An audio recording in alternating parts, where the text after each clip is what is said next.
them. I was reminded yesterday that as I get older, your body does not respond the way that it used to respond. This started happening for me after I hit the age of 30, but now as I'm really close to 40, it's not getting better. So young folks, it will happen. But we were moving some things around yesterday, and my back is twinged my back yesterday, and it's been hurting ever since. But I was thinking of a story a few years ago. I was in Des Moines visiting a friend, and I was playing basketball with him, and this was after I had hit 30, and probably about 6 or 7 years ago. And we played a game, and it was in July, and it was hot outside. And while I was playing, we played the first game, and I don't know if you grew up playing sports, but we decided to play a second game. Well, the team that won the first game didn't win the second game, so you know what happens then, best 2 out of 3. And so we did best 2 out of 3. By the third game, we had taken a water bottle, and it was gone before the end of the second game. And so by the third game, we were all just gasping for breath. My age was catching up with me. I was not able to play defense. I could barely shoot the ball. I could barely do anything. I could not even function because I needed water. We know that we need water for life. We need water to survive.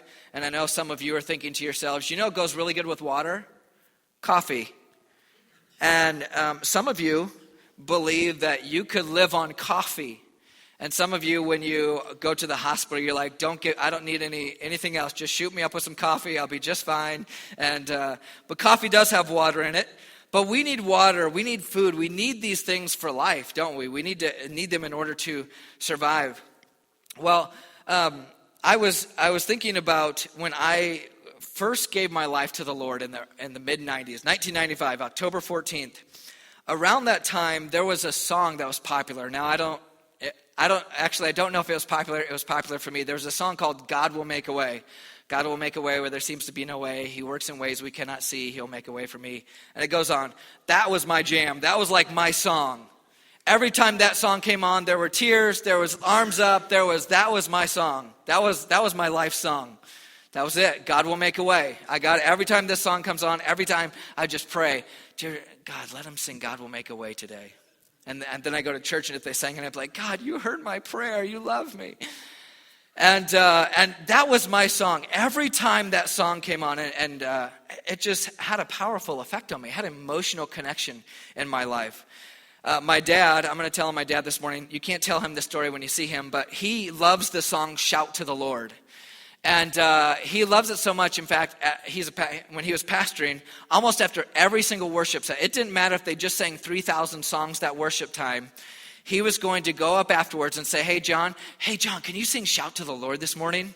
And John, my brother-in-law, would play Shout to the Lord, blah, blah, blah, and they would sing the song. My dad would it was kind of the same for him. It was just this song. In fact, he had surgery one time, and when he woke up out of surgery, he was singing Shout to the Lord, okay? My dad's not a good singer like me. It wasn't the most pleasant experience for people. But what was cool for me was to see that that's what was so ingrained in his heart, and he loved to worship God to that song.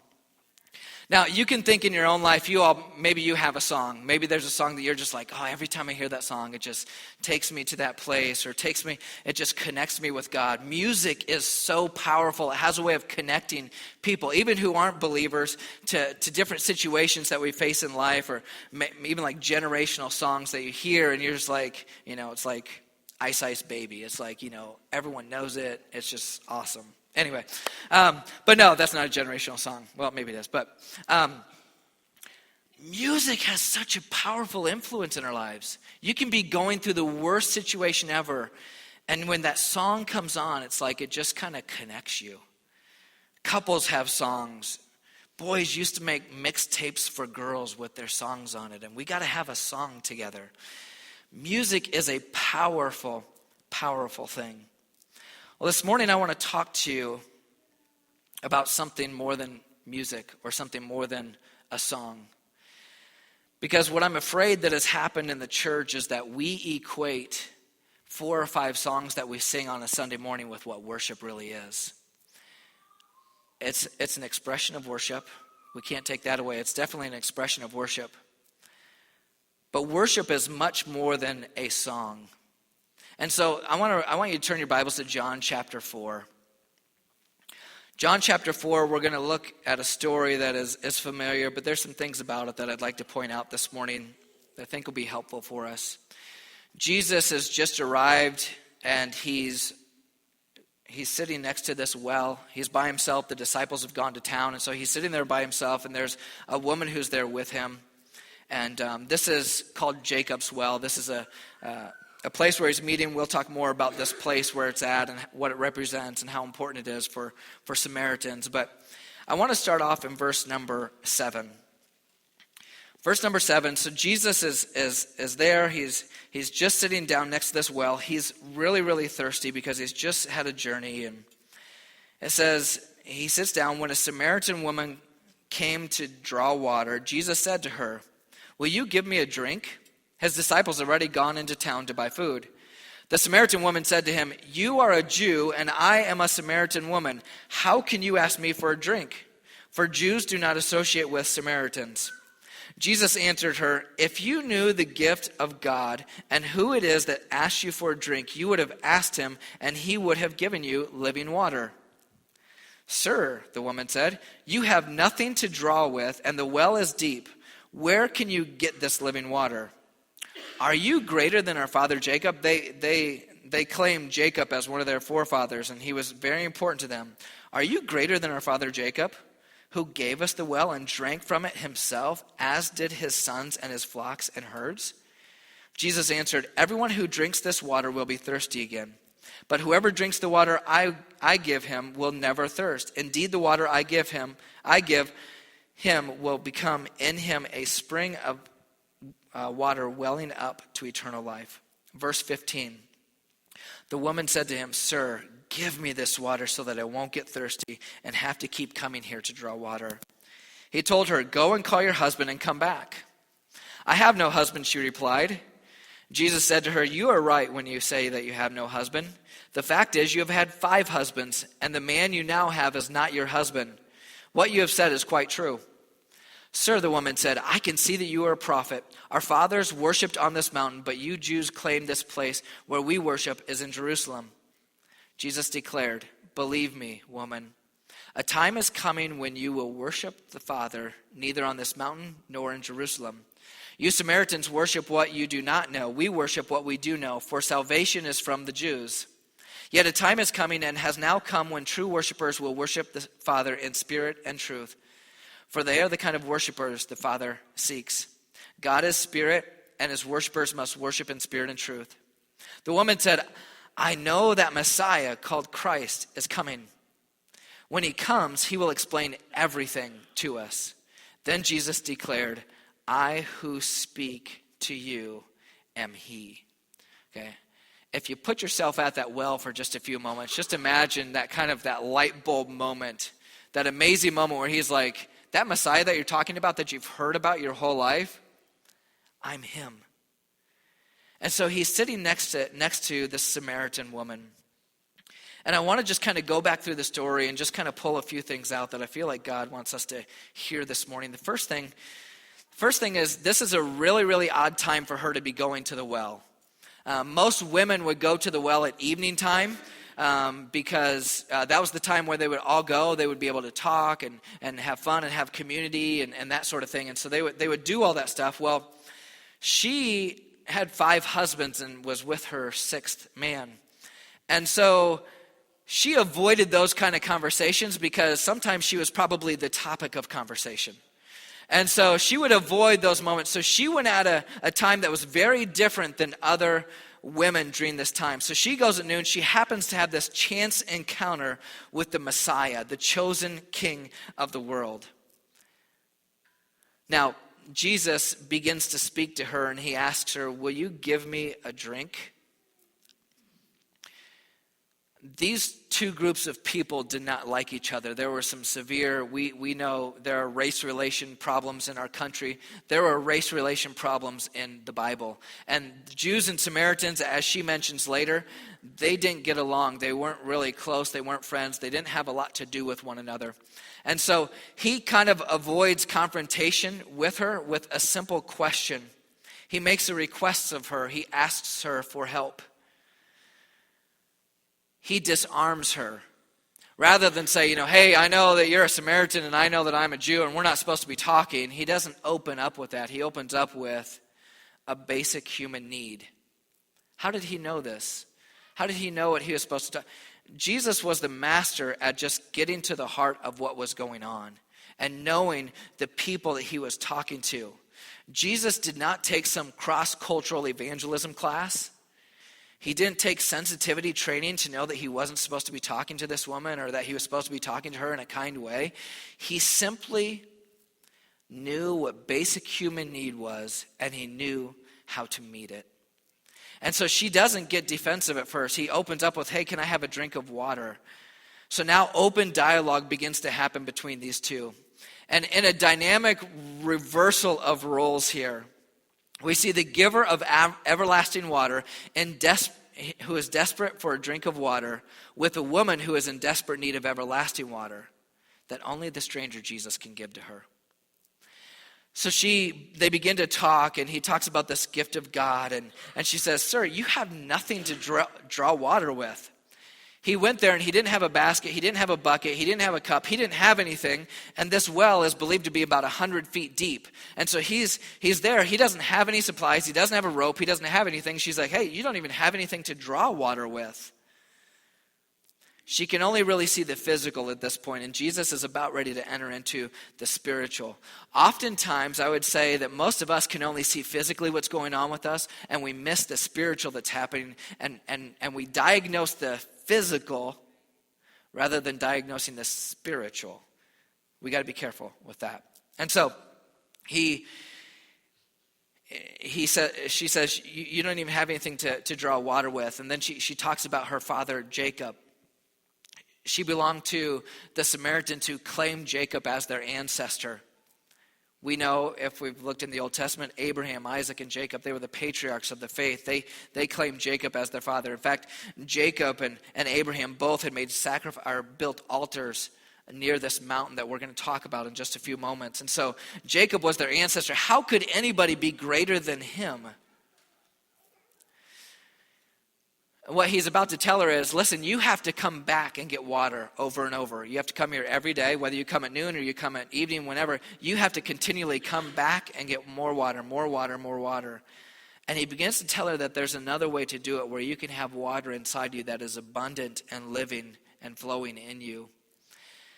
And so the plot begins to thicken a little bit because she responds and says, sir, give me this water. This water that you're talking about, I want this kind of water.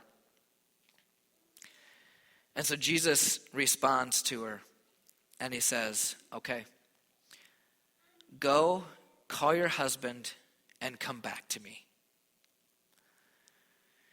Everything up to this point in this conversation leads up to this delicate moment. Have you ever been in a conversation like that? It's like everything's come up to this moment. Maybe you're trying to close that sale, or you're about to ask if she'll marry you, or you're there. It's just a delicate moment. Or maybe you're in an argument or something, and it all comes down to that you got to come to this decision. And this delicate moment is opening up. His opening has come, and Jesus lays bare her greatest need here. You've had 5 husbands. He lays bare her greatest need. He shines a spotlight on her sin. And if she repents, she can receive the gift of living water that only he can offer. So immediately after this happens, the conversation changes a little bit. She says, I have no husband. And he says, you're right. And he says, you've had 5. And then she changes the conversation into a competition between the Jews and Samaritans again. And so there's this mountain here called Mount Gerizim. And this is the mountain that they worshipped on. And the Jews worshipped in Jerusalem. They worshipped in the holy city. Like I said earlier, Abraham and Jacob had both built altars here. They had made sacrifices there. This was her place of worship. This was where she connected with God. This was her mountain. This was her place. And she was fully aware that the stubborn Jews really only worshiped God in the holy city. And so there's this, you kind of wonder if there's this thing going on in her head of seeking the right altar or the right mountain or the right place to worship. Because now she has a burden of guilt, because Jesus has said, you've had 5 husbands and now you're with this other man. She's looking for things to fulfill her life and she's not finding it, and she continually sins while she's doing it, much like us. And so she's wondering, okay, I've always worshiped on Mount Gerizim and it's always been fine for me, and the Jews, they worship in the holy city and it's always been fine for them. Which one should I go to? And Jesus moves beyond those mountains, moves beyond the mountain, moves beyond the holy city to authentic worship. And he tells her, it's not about Jerusalem, it's not about Gerizim, it's about the one that you worship in spirit and truth. Look at verse number 23. Yet a time is coming and has now come when true worshipers, Samaritans, Jews, whoever, true worshipers, he doesn't distinguish by ethnicity, race, anything. True worshipers will worship the Father in spirit and truth, for they are the kind of worshipers the Father seeks. Knowing who it is that we worship is of utmost importance. It's not about the place, your mountain, the holy city. It's about the object of our worship. I've grown up in church my whole life, and so I've gotten to be a part of these things that we call the worship wars in church, and these things where I like this music better, this is better, and I like this, and this older music connects me to God more than this new music, or new music repeats itself too much, and I don't like to repeat myself that much when I worship, and it becomes this argument of I like to worship this way, I like to worship this way, I like this setting, I like this setting, the lights are too dim, the lights are too bright, and we have all of these preferences when it comes to worship, and there's nothing wrong with having preferences, right? It's okay to have preferences. I like chocolate ice cream better than than vanilla ice cream. That's okay. It's better. Okay? You can have preferences. What gets concerning is if people only worship when there's a band playing for them, or when there's a worship team playing for them, they have a hard time connecting during that worship time because they're not worshiping the other 6 days of the week. And what he's telling us is this, that you don't need a worship team, you don't need a worship band, you don't need Pastor Tony to play you a song to get you to worship. When you're worshiping as a lifestyle, when you're worshiping earlier as that message was given, you can look at the beauty of creation and worship God. You can look at relationships that you have with other people and thank God for his love and care, and you can honor him and show him worship and thanksgiving in that and honor him. It's not about place. It isn't. If this is the only place where you sing songs to God, you're missing out on what real worship is. But like I said, worship isn't just a song, it's a life. It's honoring him with your time. It's honoring him with your love. It's honoring him with the way you treat people. Worship is about who we are. And so what he's doing, he's letting them know that authentic worship breaks down the walls of place and preference. I don't just worship God here at the church.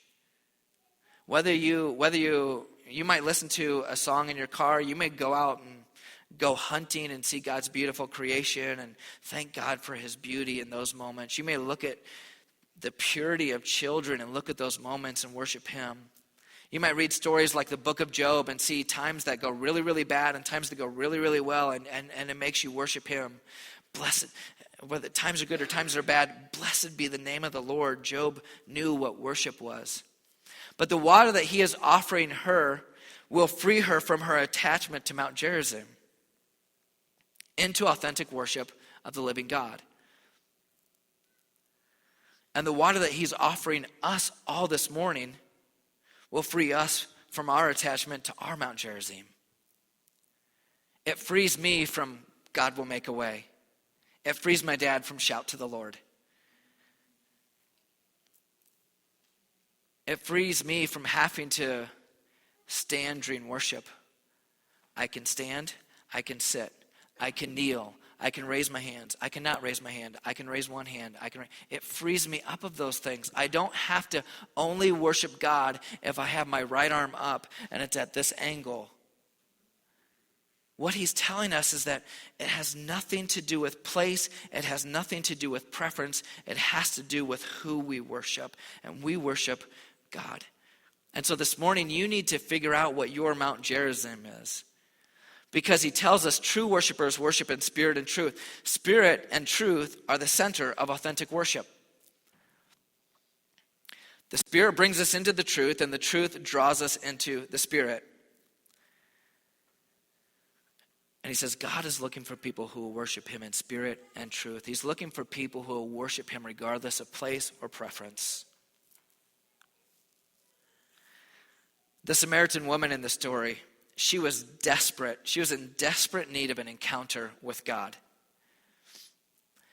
She, as Jesus explains this to her, she's like, oh, yeah, there's this Messiah coming. And when he comes, he's going to explain everything. And it's going to be great. And so this Messiah is coming. This is the one and only time that Jesus acknowledges him being the Messiah other than when he's on trial. And he does it to a Samaritan woman. The least person who deserved him to tell him that he was the Messiah. It's like the shepherds being a part of the birth of Jesus and getting to experience that. These lowly men who work out in fields, kings and queens should have known way before them.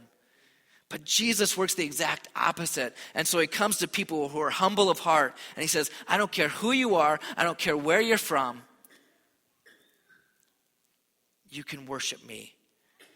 And he reveals himself to a Samaritan woman that other women at that well would have shunned had they been there with her. And Jesus reveals himself as the Messiah. She leaves that place and she's like, come meet a man who told me everything about my life. Her eyes were opened to something different. And so for all of us here that are here and you would call yourself, I'd identify myself as a follower of God. This morning I wonder if God's reminding you to focus on the object of worship, not your place or preference of worship. Listen, I love all sorts of different songs. I love all sorts of different music, except country. And, sorry. And that was the flesh talking, I'm sorry. But I love songs like It Is Well, like the older, not the newer version, like the older version, It Is Well With My Soul. I connect deeply with that song. The Old Rugged Cross, songs that I grew up singing, that as I hear them, sometimes you get emotional hearing the songs. They remind you of a moment at an altar. They remind you of a moment at camp. They remind you of a moment where your life was changed because of what Jesus was doing in your life. They remind you of that. And lots of times in the Bible, they would build altars as a memorial of what was going on in their life in that season of their life. But listen, I think one of the things that he's trying to tell us this morning is, you build an altar, but you don't live in an altar. The season that I was in 1995, 1996 in my life is much different than the season that I'm in right now in my life. Unmarried, no kids. A little bit more peace and quiet.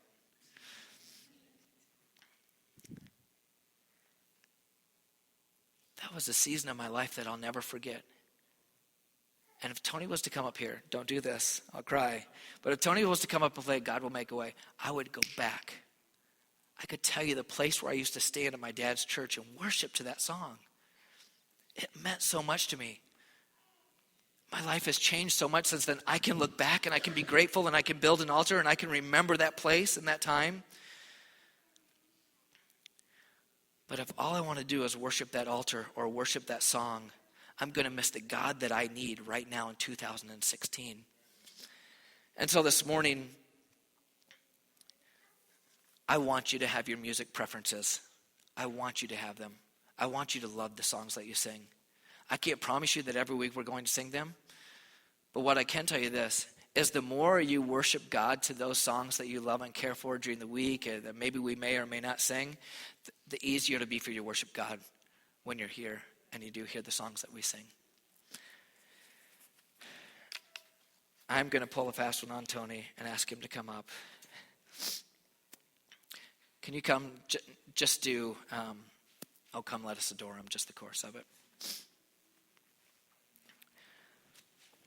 This morning, those of you that are here, and I hope that you've heard my heart this morning.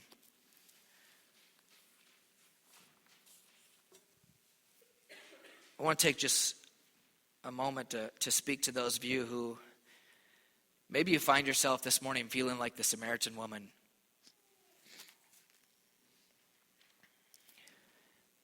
You feel cast out.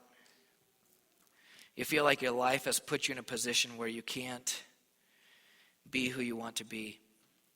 You can't even hang around the people that you would want to hang out. And you find yourself just like the Samaritan woman. Maybe you come here and you have some sort of background, and for some reason, reason or another, you feel like I have to be this or I have to be that in order to worship God. And God's breaking down those barriers for you this morning. Just as this Samaritan woman was in need of an encounter of God, you're here this morning. And the reality is even though she might not have known she had a need for an encounter with God, she had one. And this morning, my prayer all week has been that you would have an encounter with God. And I want you to imagine yourself right now sitting across from Jesus at a well.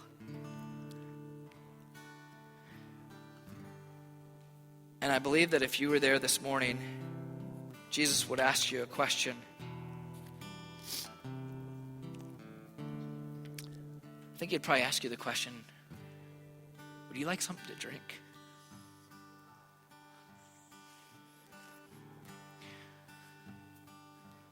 Your life is so dry and without meaning and purpose without God.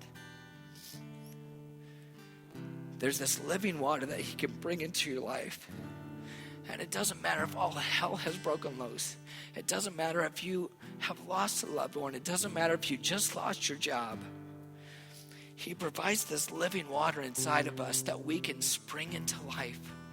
And although it's not easy, we're never alone. This woman used to go get water at the well alone. And one day she got to get water with the King of the world, the Messiah. Amazing that he would reveal himself to her. So this morning, if you're here, I want you to stand with us. And in just a moment, I'll ask Tony to sing that song. And I just want us to close singing that song, "Oh, Come Let Us Adore Him." But if you're here, you're that Samaritan woman. You're lonely, you're beat down, you feel cast out. You feel like you're disconnected from God and you need God to come through in your life today. Or maybe you're just like her and you need Jesus to forgive you of some sin in your life. I want everyone to bow their heads for just a moment. Just everyone bow your heads just for a moment.